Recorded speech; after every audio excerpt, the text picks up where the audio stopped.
Thanks, Kelsey. I'm just gonna start by sharing my screen, and hopefully you all can see that. So thanks for joining us today. We have kind of a dangerous situation brewing in the Colorado mountains, and that's why we're trying to gain some more awareness for folks as we move into this holiday weekend.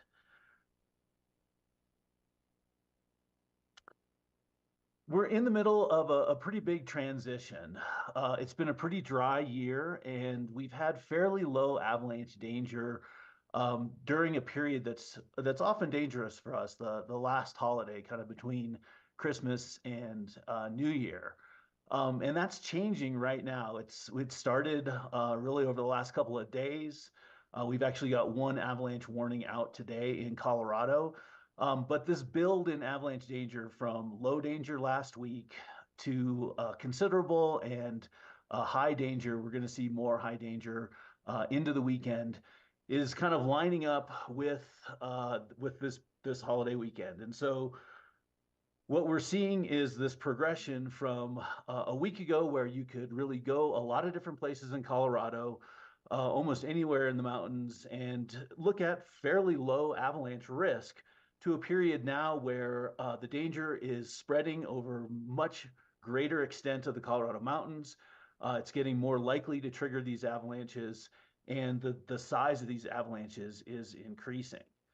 Like I said, we're getting continued snowfall, and we're going to see actually a pretty big wind event on Friday. So continued kind of unsettled weather over the next couple of days into Sunday. And that means that this trend of tricky and dangerous avalanche conditions is going to increase. We're going to see avalanches breaking on more slopes. They're going to be easier for people to trigger, and they're going to be much larger and thus much more dangerous. And so this weekend we have this confluence of events, which could be fun for a lot of people. We'll have some much better conditions in the mountains, but also some dangerous avalanche conditions. And so we want to kind of balance that so that people can get out and enjoy recreation in the mountains, but also do it safely. So we've had a fairly dry winter, but we're getting snow now. So that means people are excited, as they should be. It's a holiday weekend, so more people have time and hopefully we'll be in the mountains. And we're seeing more dangerous avalanche conditions, maybe the most dangerous conditions we've seen so far this winter. And what we want people to do is check the avalanche forecast, know what the avalanche conditions are, where they're going. We're going to be putting out avalanche warnings in different parts of the state as the storm progresses. We already have an avalanche warning out today for the mountains around Marble and between Marble and Crested Butte. Make a plan that keeps yourself out of avalanche hazard. And if you're going into the mountains, make sure that you have avalanche rescue equipment. That's an avalanche rescue transceiver, a probe pole, and a shovel. So I'll just leave that slide up and maybe take some questions if anybody has any. Yeah, and if anyone has a question, feel free to just raise your hand and I will move you over.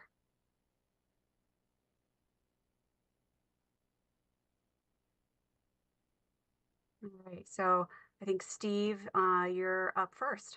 Steve Roldan. Let's see. Are you able to hear me now? Yep. Hi, this is Steve Roldan here with Denver 7.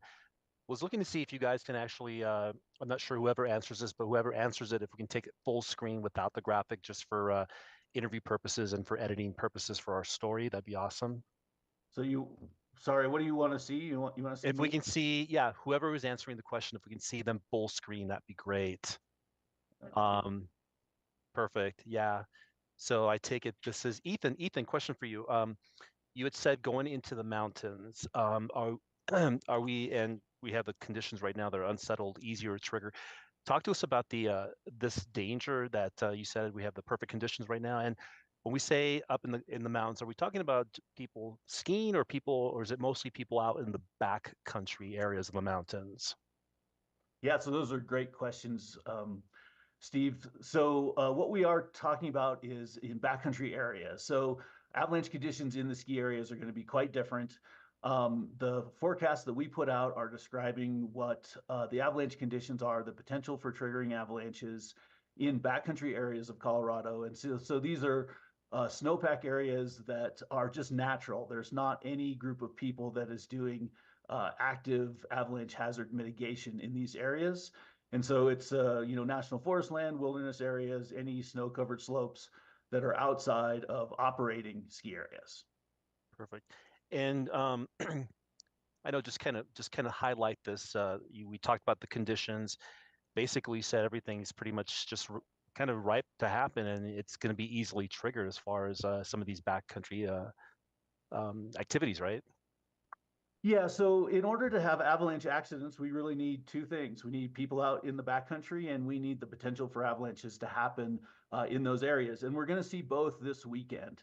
And so that's a lot of what we're concerned about is more people in the backcountry because it's a holiday, which is great. People should be doing that. But also, we're seeing fairly tricky avalanche conditions and a pretty big change from last week to this week. So because things are changing, because more people are going to be out, and because the danger is going to be high in parts of the state this weekend, we wanted to try to catch people's attention, make sure they're thinking about avalanches so that they can make a good plan and keep themselves safe over the weekend. There's still lots of good recreation to be done out in the mountains this weekend, but you need to think about avalanches and make sure that you're avoiding the dangerous areas that we describe in the forecast. Perfect. Is promoted. Lauren, you're up next. Let us know if you're able to talk.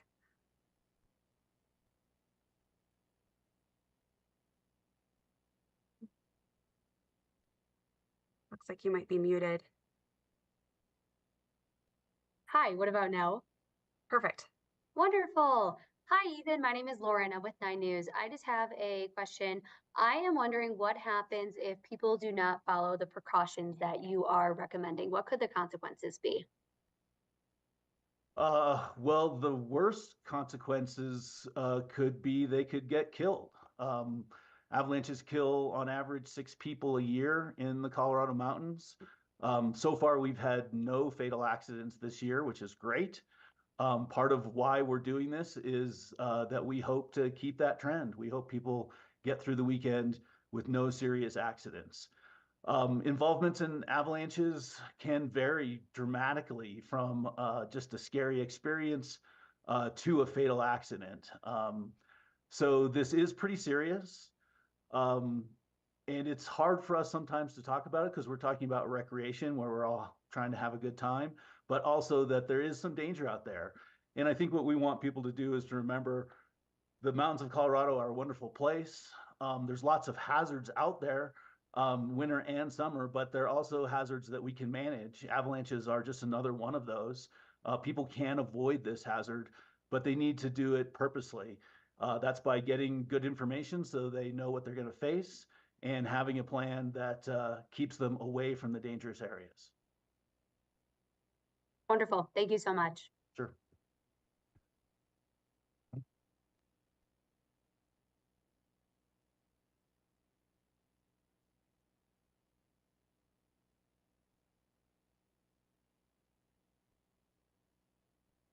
Anybody else?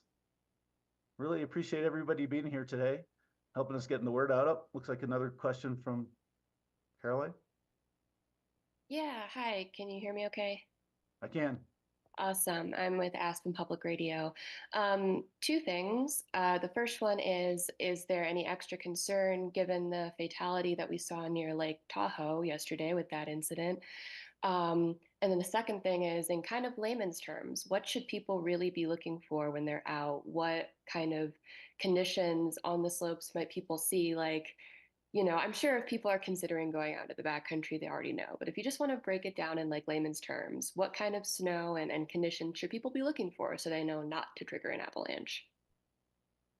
Sure. Well, the accident in California yesterday is absolutely concerning because it is our first avalanche fatality in the United States. So it's a really tragic event. As far as translating to conditions in Colorado, California is really far away from Colorado, and that's especially true in the snowpack and avalanche world. So that the accident is a good reminder of how serious this can be. But the conditions they're seeing in California are not necessarily related to what we're seeing here in Colorado. As far as what people can see in the backcountry, it changes a little bit based on what's happening. And so that's why we really want people to check the forecast, where we will give them that sort of information and try to get them to tell them what sort of things they can look for and avoid on any particular day. Right now, we're in the middle of a pretty big loading event. We have a lot of new snow and a lot of wind. And so wind drifted areas are one of the places that are especially dangerous. And you can recognize these because those wind drifts are kind of smooth and round. And so if you're seeing a steep slope that has these smooth round features on them, we're going to see a lot of those near tree line. So right where there's enough tree coverage to collect the snow. Those are areas that you definitely want to avoid today. Awesome. Thank you so much. Oops. Next up, we have John.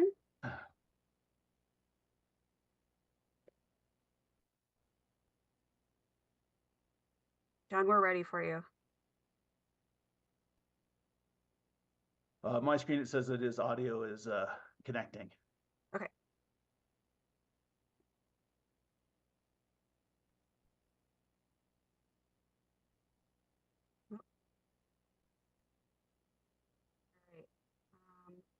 Looks like he might be having some difficulties. Oh, John, are you there? I think I am, yes. All right, go for it. So I think most or all of the people on this call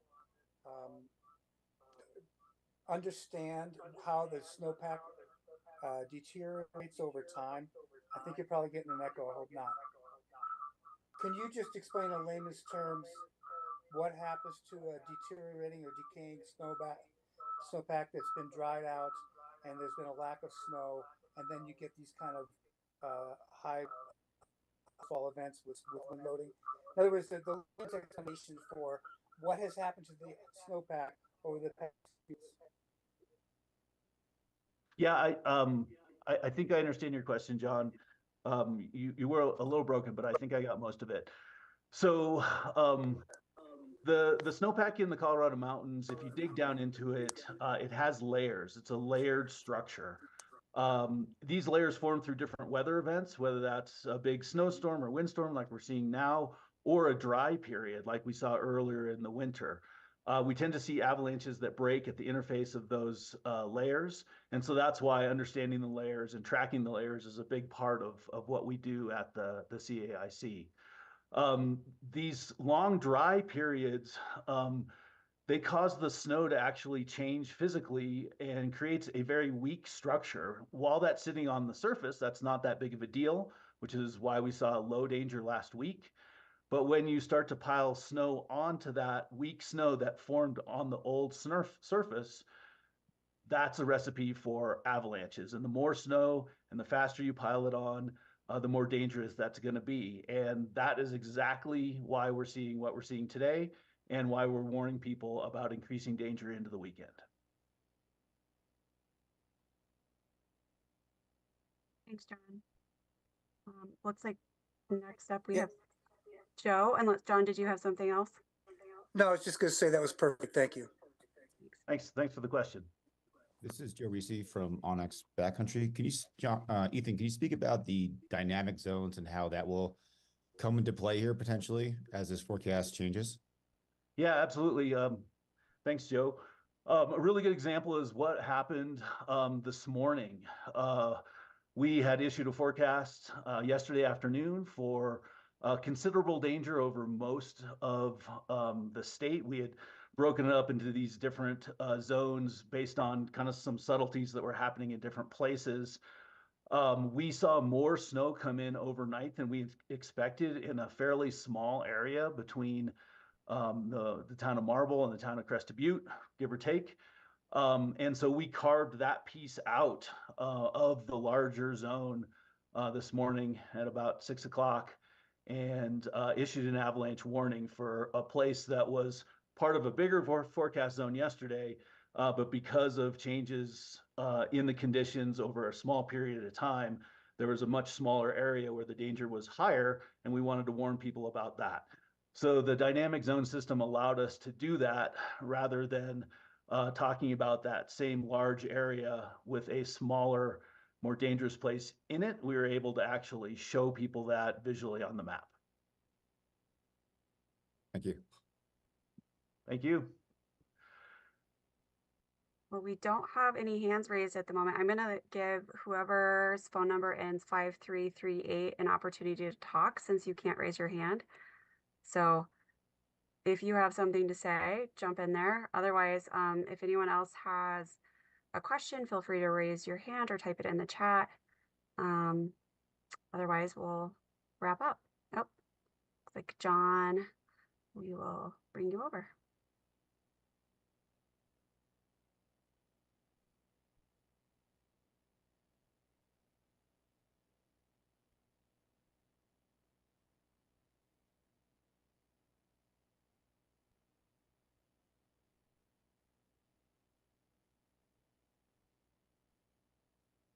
Oh, seems like there's always a lag there.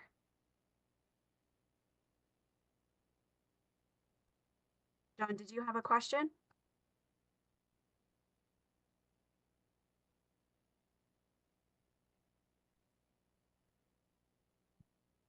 I was the 53.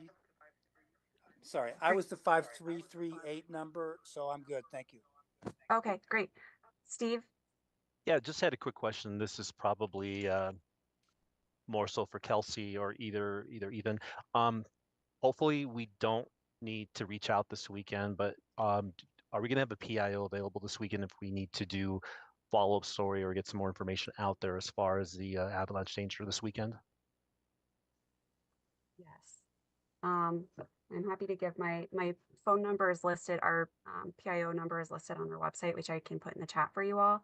And whether it's myself or Ethan, we'll have people available all weekend to talk to people and answer questions.